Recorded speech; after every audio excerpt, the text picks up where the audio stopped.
Hello everybody, and I'm so glad you joined us today. It has been a minute since I've done a video on homeschool stuff, and we are prepping for Christmas school, which is honestly my favorite time of the year to do homeschool with my kids. So make sure you stay to the end. I've got all of my recommendations as far as books to use, a variety of activities, ways that you can do this with multiple age groups. So make sure you hit the like and subscribe button because today is one of my favorite videos to share. So Christmas school is not a new concept. It is nothing that I created, but it is something that I think had been on my heart since we started homeschooling. The very first year that we homeschooled, during the month of December, I was really only homeschooling Kevin, and he was in preschool that year. And Logan was still doing a virtual program through our county's public school system. And so I did some more fun Christmassy type activities with Kevin during the month of December, but I really almost felt like I couldn't completely just abandon academics and only do fun Christmas things because Logan was still tied into his program. So fast forward, the following year, I decided we were going to do some Christmassy stuff. So we did a little bit more that year because Logan was homeschooled at that point as well. I still think we stuck to some pretty good academics, but we did bake cookies that year and read some more Christmas stories and stuff like that. And so I kind of had this idea evolving that for the month of December, I really wanted to do something very different than what we do for the rest of the year for school. And a friend of mine, Jessica, shared with me that she was part of Read Aloud Revival's Christmas school every year. And she told me about it, and it just sounded wonderful.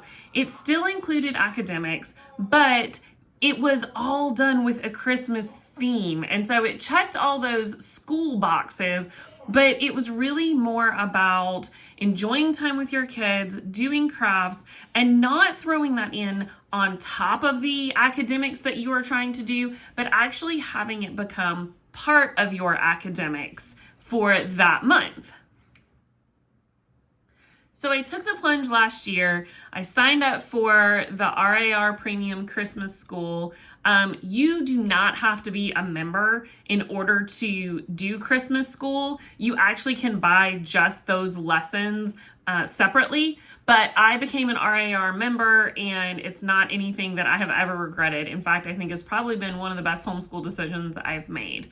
But last year was our first year of doing Christmas school, and I loved it so much. I've been looking forward to it again. And so I had to share with you guys how to do Christmas school. If you are not an RAR member, and I will put a link below to their website, but if you are not an RAR member, you can actually do Christmas school on your own. It's very, very simple. And so I have an easy formula to help you make sure that you're covering all the bases and even some ideas for different subjects. All right, so for every week, you will need one book, one Christmas song, Christmas carol, hymn, something like that. You will need one craft, and then you will also need one cooking activity. Okay, so those are the basics of Christmas school. If you have a few family favorite Christmas books and you want to pull from those, then you are absolutely able to do it just from that. So, for example, last year, Christmas school was based on Jan Brett's Christmas Treasury. And so every week we read a different story, and then we had a song, an activity, and a craft activity, something cooking that would go along with the story. And that's kind of where having a book for each week really can give you some guidance, okay? So your crafts and stuff don't necessarily have to go with the book, But for me, it makes it easier if they do, and also kind of just ties everything together. Now, you may not have a book about Christmas carols, but one thing that I loved last year was we learned Christmas carols that most people don't know the words to. So, for example, Good King Wenceslas. I know the first few lines of that. I don't think my kids knew anything about it. But after that, it just sort of, gets mumbly, and we don't really sing it anymore. Or we hear it, but it's not just a common Christmas carol like Jingle Bells or whatever. So I loved that we learned different Christmas carols that were kind of getting lost in modern day. And so it was very nostalgic. So if you have a book and you pull one Christmas carol, one craft, and one cooking activity from your book, you can absolutely do that. That is the basic Christmas school. You could do it in addition to your regular lesson plans if you wanted to. But I honestly find that it's a little bit more enjoyable to kind of sub in these things instead of your regular lessons. So for example, this year for us, we will continue math and phonics throughout the month of December for Kevin, who, if you haven't watched any of my other videos, Kevin is my youngest. He's in 2nd grade. So we will continue math and phonics lessons for him. However, all of his other subjects will be Christmas school subjects, okay? And I will get into some of the activities we're going to do with him more in a minute.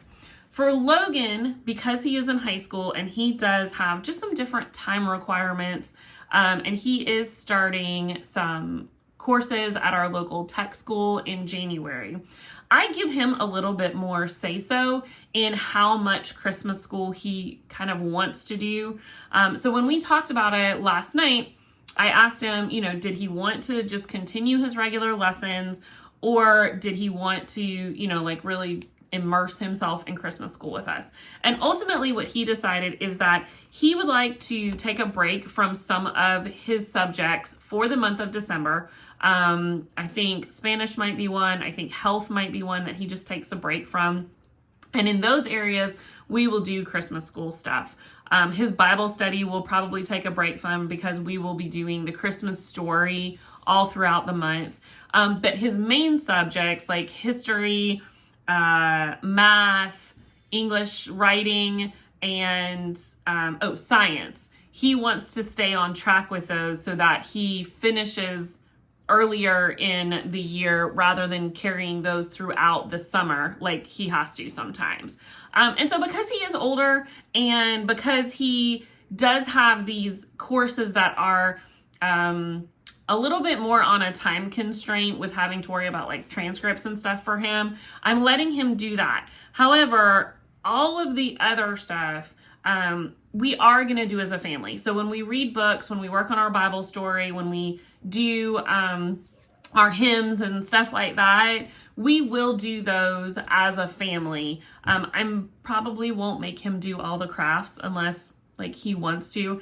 And I say make, it's not a huge force thing for us, but I do understand as teenagers get a little bit older, sometimes the cutesy stuff isn't as cutesy for them. So I do try to give him a choice in some things. But again, then there's other things that I'm like, nope, we're doing this as a family. We're making memories. So we're going to have fun no matter what. So I know there's probably a few of you out there going, but we can't skip academics for a whole month. We'll get so far behind. And I'm not suggesting that you skip them in any way, shape, or form. What my love for Christmas school really is the fact that I'm not adding more to my plate. I'm just swapping things out. So I am not putting extra things on my plate as far as more academics or more activities in certain subjects. I am just swapping things out. And honestly, a lot of the skills that you can focus on during Christmas school are excellent life skills as well. So you really do double duty. So for example, in the area of math, One option you could do is just to review the units that you've done so far in your school year. Every student I've ever met always benefits from a review. And even doing a month-long review, go back through your units, pick out, your main topics for each of your math units, however your curriculum does it, and just do a review. There are some Christmas themed math worksheets if you guys want to do a worksheet, or even just kind of playing games or practicing whatever skills you've already done.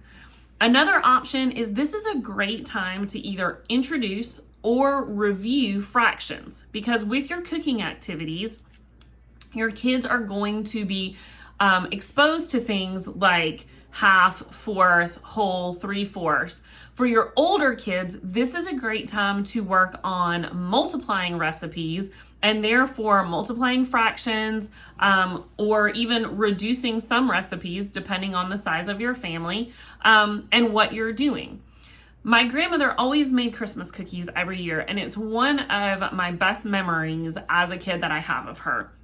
And so for Christmas the last few years, it has just been one of those things where we make cookies. And some of the cookies we make are the cookies that she did when I was a kid. And then some of the cookies we make are some of just the favorites that we've learned how to make over the last few years. But making those cookies and sending them out or giving them out to friends, that's a memory that I have of my grandmother. She would make, I don't know, probably close to 200 cookies, and they were all different kinds. Molasses crinkles, and the Reese's peanut butter cups in the little peanut butter cookie dough, and the Hershey Kiss in the peanut butter cookie dough.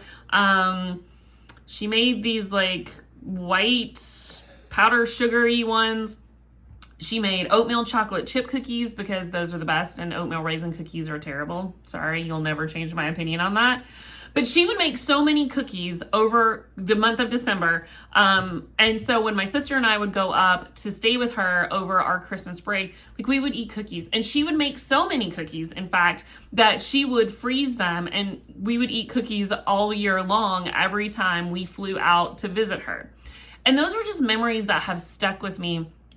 Even to this day, as an adult, if I get a really good molasses crinkle cookie, I think of my grandmother because she was the person who always made those for us. And so those are the kind of memories that I want my kids to have. So doing stuff like baking cookies, well, we're going to have to multiply that recipe so we have enough for us to eat, so that we have enough to give Santa, and then also so we have enough to share. So that's another way that you can pull in some of your older kids, because I bet that your high school kids probably need a fraction review. I don't care if they're doing algebra right now. I know that my oldest needs a fraction review from time to time. Another great math option is working on money skills and budgeting. So making a list of the people that you need to buy gifts for, giving your kiddos a monetary amount. And this is great, especially for like cousins or little school friends or teacher gifts or whatever. And having them work out how to budget. How much are we spending on each present, or how much do we need to stay close to in order to use this total amount of money for this amount of gifts?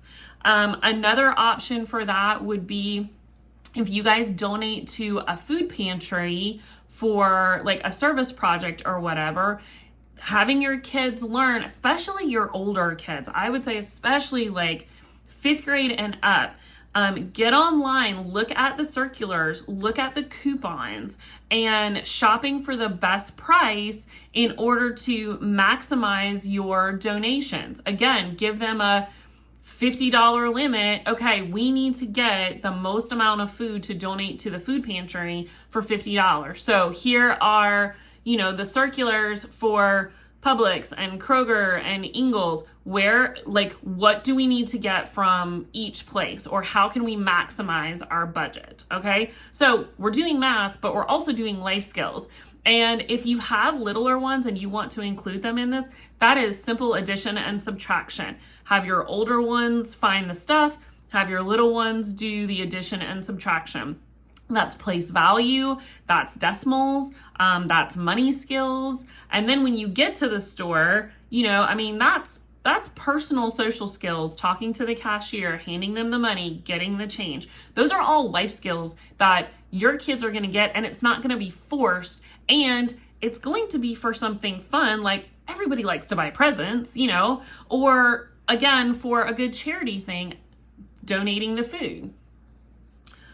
For reading, picture books in general, just having that reading time, whether it's read aloud time or you just get a whole bunch of different Christmas books and it's quiet reading time, either or is totally fine. I like to have a variety of picture books. So I already showed you the Christmas Treasury. That's one that I'll keep out. I will just put a basket out, and our Christmas books, I actually pack away with our Christmas decor so that I remember every year to pull those out. And we read a lot of the same ones every year just because they are classics for us. This year for Christmas school, we are going to be doing Merry Christmas, Stregonona. We also have A Country Angel Christmas we'll be doing, and then The Legend of Old Bafana. And so these are our 3 new books this year for Christmas school. So these will definitely be done as a family read aloud, whereas some of the other ones, I may let the kids either read on their own or just read to each other. Either way, it doesn't matter. And then also I found this year The Crippled Lamb, which I'm really excited. We haven't done this one yet either. I found it on sale after Christmas last year, and so I've been saving it. So I'm really excited we're going to do this one. And then last year, I think this was our January book, but we did Snow Horses as one of our RAR books. I'm pretty sure this was our January book, but even any winter themed books would be totally fine to do for Christmas school. They don't necessarily have to be a Christmas book. And I will go ahead and I will put pictures of the different books that I showed here, or if I have any others, I'm going to look. But I'll put those at the end of the video so you can see what they look like if you guys want to order some. Another thing we're going to do, and these probably won't have activities with them, but if you have older kids that wanted to do Christmas school, but sort of felt like maybe some of this wasn't at their level as they get more mature, 2 chapter books that I'm very excited, and we're going to start these probably not this coming week, probably next week. If you have not read The Best Christmas Pageant Ever, I read this when I was a kid and it was hilarious. This is a book that especially boys would love because it's just so funny, and it's very realistic, and it's told from a kid's point of view. And so it's just full of things that just really will make you giggle. And so it says the Herdmans are the worst kids in the history of the world. They lie, steal, smoke cigars, swear, and hit little kids. So no one is prepared when this outlaw family invades church one Sunday and decides to take over the annual Christmas pageant.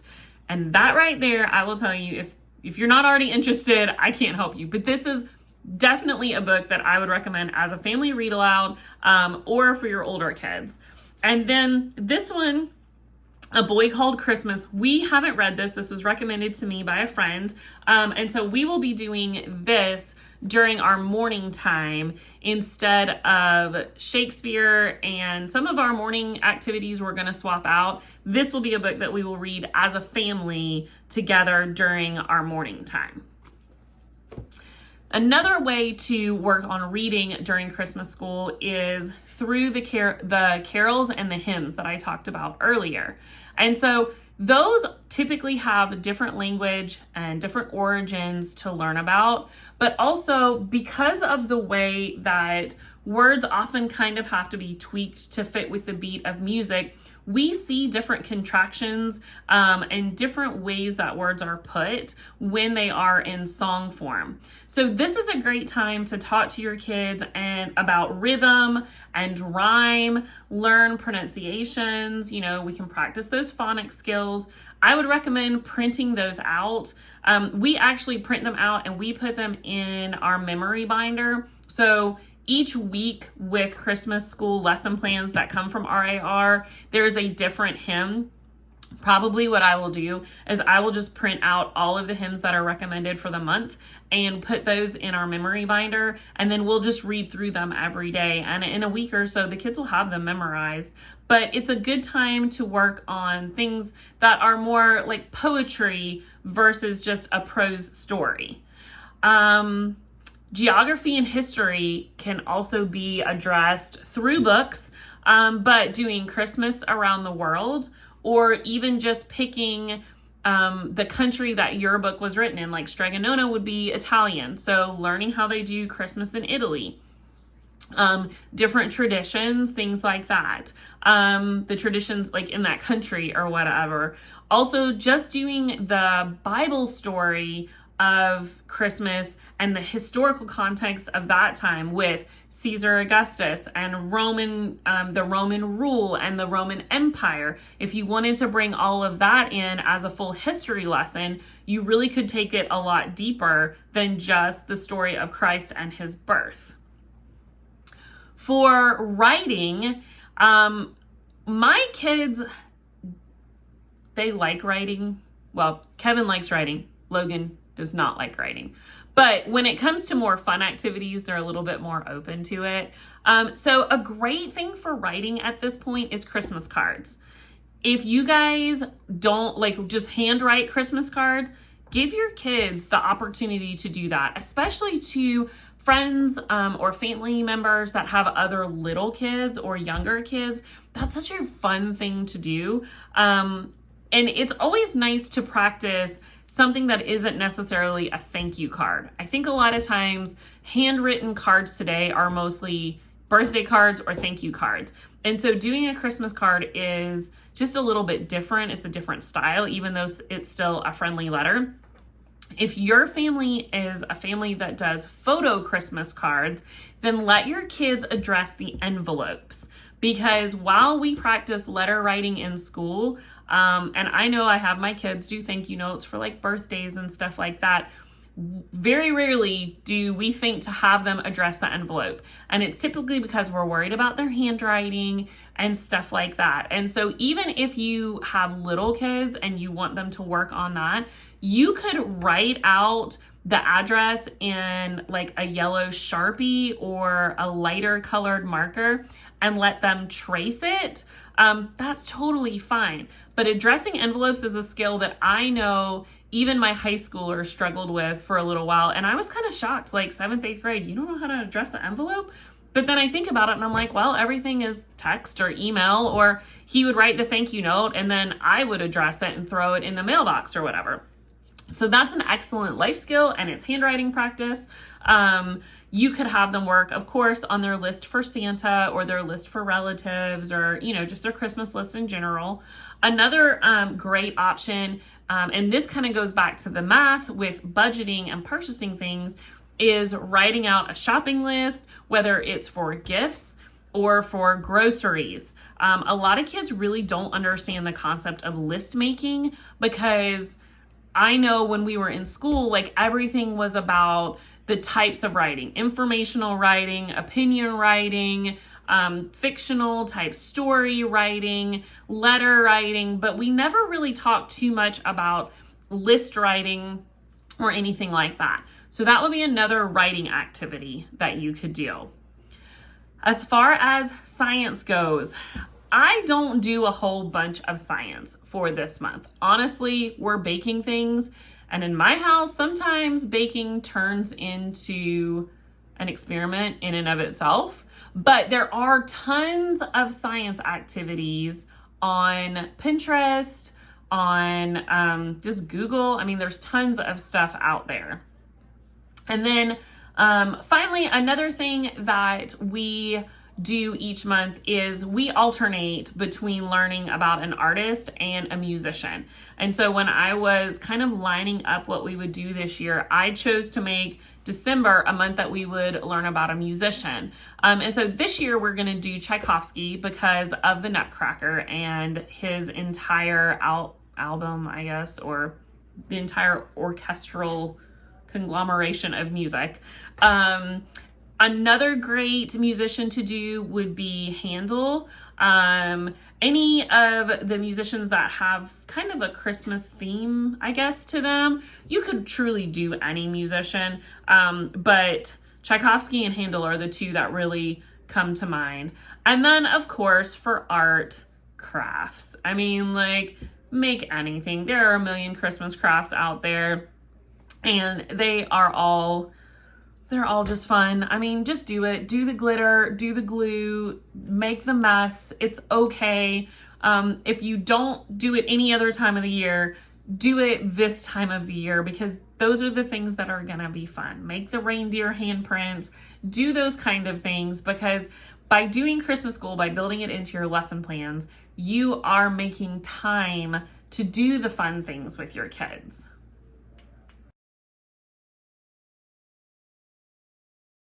The last thing about Christmas School for me is I always want to be very intentional about this month. I think as homeschool moms, we try to be intentional as much as possible, but if we're being honest, life gets in the way. The dishes still have to be washed, the dog still has to be taken care of, errands still have to be run, and while those things don't go away in the month of December, really trying to make these experiences for Christmas School extra special is kind of the fun for me. It's almost, it's those things like Santa and getting that sparkle going. And it's very easy as a parent to get overwhelmed so that you don't forget to do all the things that you feel like have to get done. But I know for me, it's colder, it's grayer outside. We're a little slower to get moving in the morning. Sometimes we're a little grumpy because, let's just face it, that's what kids do. Heck, let's just face it, that's what I do sometimes. I'm not a morning person. So other ways to make Christmas School fun, even if you don't do all of it, even if you just do, let's read a Christmas book, one a day, or let's do a chapter book and let's do a chapter a day. Even if you feel like in your life you can't commit to the whole gamut of Christmas School. Getting up in the morning, whether you do this first thing in the morning or even just like during story time, lighting some candles or turning on your diffusers if you guys don't do candles. Sit by the Christmas tree and read by the Christmas tree lights. I know I put enough lights on our Christmas tree that an accountant could probably do all of his work by our Christmas tree. I just love Christmas lights. It's one of my favorite things about Christmas trees. And so making sure, like, every time you read a Christmas story, we're all on the couch by the Christmas tree, or we're sitting on the floor, laying on pillows by the Christmas tree. Just kind of making that like a routine. Doing hot tea or hot chocolate when you guys do story time. And maybe it's not every day, but just those little things. It doesn't always have to be fresh baked cookies or a homemade cake or whatever. Throw some Swiss Mix in a cup of hot water and go sip on some hot chocolate while you guys read a book. Or a mini candy cane. Everybody gets a mini candy cane while mom reads. Just little things. Those are the things that are going to really matter to your kid, and they're going to be like, oh, Mom, next year when we do Christmas School, can we do the candy canes again? They're going to remember that. They're going to hold you accountable for it, honestly. Again, like I said earlier, I really recommend build this into your lesson plans. When I do Christmas School, I do not want to feel like I am just checking off one more academic box. We work really hard during our school year, and we school year round. For us, it just works better. And so from August to May, we take very little breaks. We take off, days here and there, but we don't take off weeks at a time. We take very little breaks. We really push to get a lot of it done. That way, in the summer, while we're still doing school, it's stuff that is either more fun, or we're finishing harder subjects, or we're just kind of staying on track so that we don't get kind of so lazy and out of the loop that when we start back in August, we're overwhelmed and we have a lot of behavior problems. But I know right around this time of the year, I'm ready for a break. Like, I want to sit on the couch and cozy up in my pajamas, or my leggings and a sweatshirt or whatever, with a blanket and a cup of hot tea and read my own book. So I know that if I feel that as an adult, my kids are probably feeling that too. And so Christmas school, in a sense, is a little bit of a break, because it gives us a little bit of a brain break from the mundane that we've been doing all of this time from August through November. But it's also just a way to kind of twist things a little bit, tweak them a little bit, and just make them a little bit more fun, add a little bit of magic to the season, and it not be, well, hurry up, let's finish school so we can do the fun stuff. Well, we homeschool. Let's make school the fun stuff. We don't have to finish school to do the fun stuff. The fun stuff can be part of school. We just have to think about it a little bit differently. Another thing that we are doing, excuse me, another thing that we are doing this year that we have not done before is an activity advent calendar. And I got these cards, I believe it's from a website called More Like Grace. I'm not sure. I will find it, and I'll link it down below for you guys. However, with this, it is a free download. She gives you, I think it's 60 different cards. They all have different activities on them. Most of them are free. A few of them are not. And then you can also get the download of the different numbers. And she even has instructions on her website on how to kind of assemble everything, because the picture is really cute. I tweaked it a little bit. So what I did was I took each of my cards and I cut some, not construction paper, scrapbook paper. I cut some scrapbook paper to be just a little bit bigger than my cards. And I'm gonna back all of my cards. And then what I did was I added a number. Now, in order to make these where I can use them for the next few years, I actually did not glue the number onto here, because maybe I want to do different cards next year. So when I hang this, I am going to just kind of clip it under there, and then I'll clip it like this on, like I have some twine, like what those pictures are hung on. I'm not sure if I'm going to hang them in here, or I'll probably end up hanging them somewhere in our living room or dining room so that they're a little bit more accessible for the kids to grab.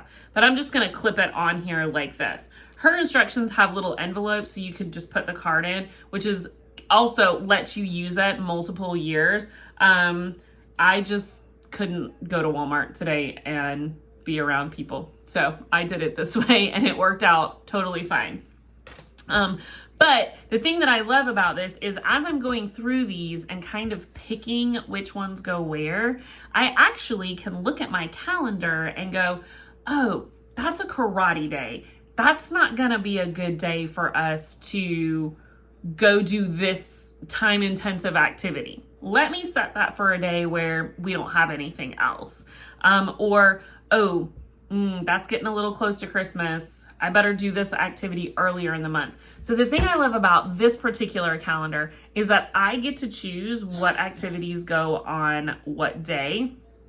And that's really exciting for me because that means I am way more likely to use these things and to not go, oh, well, but I'm sorry, we can't do that today because blah, blah, blah, blah, blah.